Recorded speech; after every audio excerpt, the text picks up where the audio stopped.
রবিবার ছুটির দিন, তো দেখি শাশুড়ি মা কী রান্না করছে। মা আজকে কী রান্না করছেন? শাক ভাজা, শুক্তো আর চিংড়ি মাছ।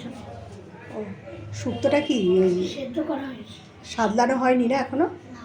দেখো শুক্তোটা সেদ্ধ করে রাখা আছে, আর এইখানে বড়িগুলো ভেজে রেখে দিয়েছে। স্বাদ লাগছেন? কী কী দিয়েছেন এর মধ্যে? মৌরি, তেজপাতা। ও, মৌরি আর তেজপাতা দিয়ে এটা সাদলানো হবে। আর শুক্তোটাকে ওখানে সেদ্ধ করে রাখাই আছে।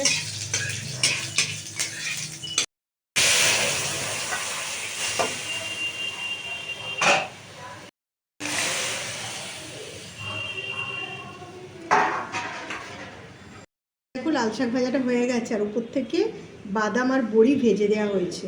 খুব ভালো লাগে শুকনো ভাতে খেতে। আর দেখো এই যে শুক্তো যেটা মা করছিল, শাশুড়ি মা, আর শুক্তোটা যেই ঢাকাটা খুললাম কি ভালো গন্ধ আসছে একটা। শুক্তো আর লাল শাক ভাজাটা হয়ে গেছে, আর আমি এদিকে আজকে রান্না করব। চিংড়ি মাছ আলু দিয়ে একটু শুকনো শুকনো বেশ তরকারিটা করব। ওটাও শুকনো ভাতে খেতে খুবই ভালো লাগে। তো দেখো পেঁয়াজ রসুনটা কাটা হয়ে গেছে, এই যে পেঁয়াজ আর রসুনটা কাটা হয়ে গেছে। আর চিংড়ি মাছটা আমার মোটামুটি ধুয়ে রেখে দিয়েছি আমি। কড়াতে আমি তেল গরম করতে দিয়ে দিয়েছি, আর রসুনগুলো থেতো করে ওর মধ্যে দেবো। আর দেখো চিংড়ি মাছটা আমি নিয়ে নিয়েছি।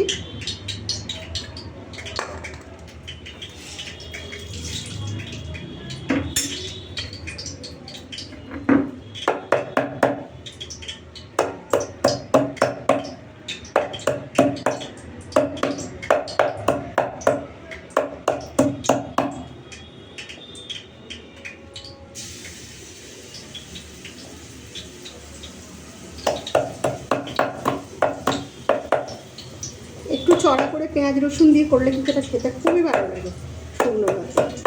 এই দিয়ে পুরো ভাত খাওয়া হয়ে যাবে।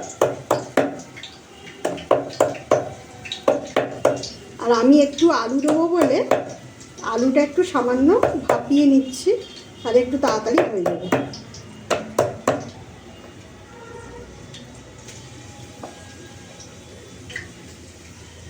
রসুনটা ভালো করে ভাজা ভাজা হলে তারপর পেঁয়াজটা দেবো।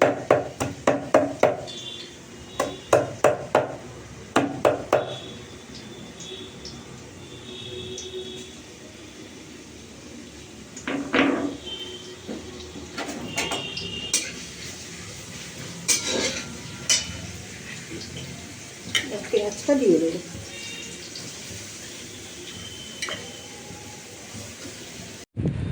দেখো সব পেঁয়াজগুলো দিয়ে দিলাম।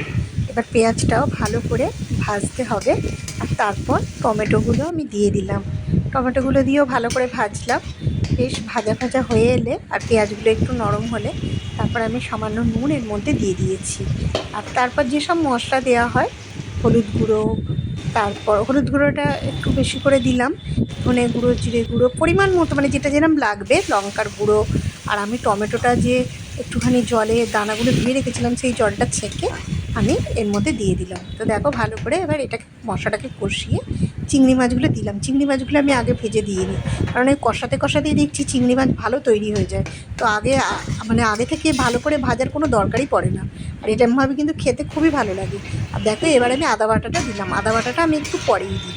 তো দেখো সব কিছু দিয়ে ভালো করে কষাতে থাকলাম, আর একটু ঢাকা দিয়ে দিয়ে আমি এটা কষিয়েছিলাম, তাহলে না টেস্টটা খুব ভালো আসে। আর দেখো যে আলুটা আমি সেদ্ধ করে রেখেছিলাম, এবার সেই আলুটা এর মধ্যে দিয়ে দিলাম। আলুটাও কিন্তু আমি সেদ্ধ করাই দিয়েছি। এই কষাতে থাকলে না আলুটাও ভাজার কোনো দরকার পড়ে না। ভালো করে কষিয়ে করলে এই সেদ্ধ আলুটাও খুব সুন্দর, একদম বেশ খুব সুন্দর টেস্ট এসে যায়। তো আমি আলুটাও কিন্তু সেদ্ধ আলুটাও ডাইরেক্ট একদম এর মধ্যে দিলাম। আর দেখো লঙ্কা গুঁড়োটা মনে হলো আর একটু দিলে ভালো হয়, তো আর একটু লঙ্কা গুঁড়ো দিলাম, আর একটু চিনি দিলাম। আর কতটা শুকনো হয়ে এসছে দেখো। আর প্রত্যেকটা বেশ আলু থেকে চিংড়ি মাছ থেকে সব তৈরি হয়ে গেছে। খুব ভালো লাগে জানো তো এরকমভাবে খেতে শুকনো ভাতে। আর দেখো লাস্টে একটু ঘি দিয়ে আমি এটা নামালাম, আর একদম শুকনো শুকনো করেছি। আর এটা একদম সাদা ভাতে খুব ভালো লাগে। আমরা তো খেতে খুবই ভালোবাসি, একদিন খেয়ে দেখো। স্যালাডটা মেখে নিই।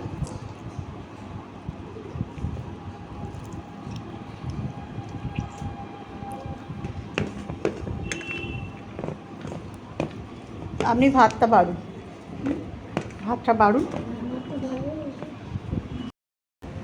শাক ভাজা শুক্তো তুলেছেন বাটিতে?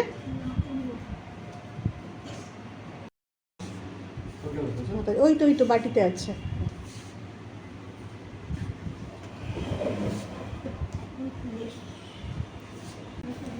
তোমার আর আমার স্যালাড এটা।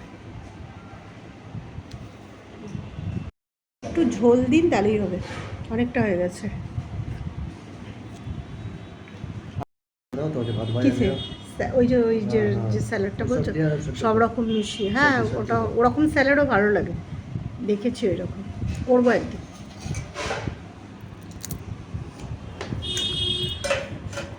ও চান করে এসছে তো, ও প্রসাদ খেয়েছে তো, তাহলে শাক খেতে পারবে। দেখো চিংড়ি মাছের তরকারিটা করলাম। হ্যাঁ দিন।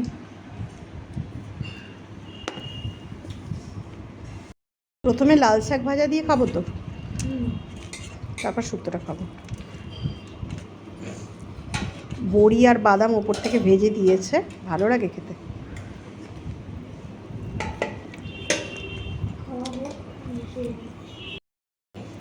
শুক্তোটা খেয়েছো?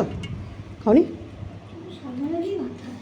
শাক ভাজা দিয়ে পুরো খেয়ে নিল দেখে। শুক্তো সব আজকে প্রিয় জিনিস হয়েছে। কেমন হয়েছে খেয়ে দেখো তো শুক্তোটা।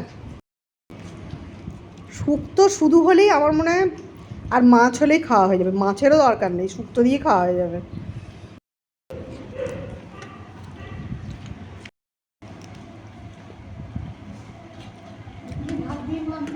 শুক্তোটা দারুণ লাগছে।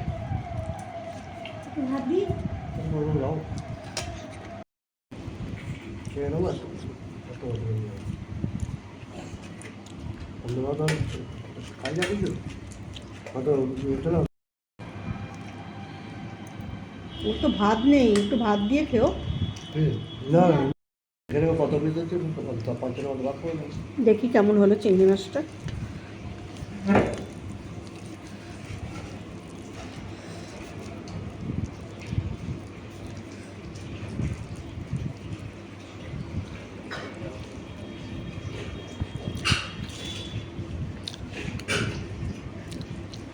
ভালোই লাগছে, শুধু করলে তো আর একটু ভালো লাগে নিশ্চয়ই। শুধু আলু ছাড়া বলছো?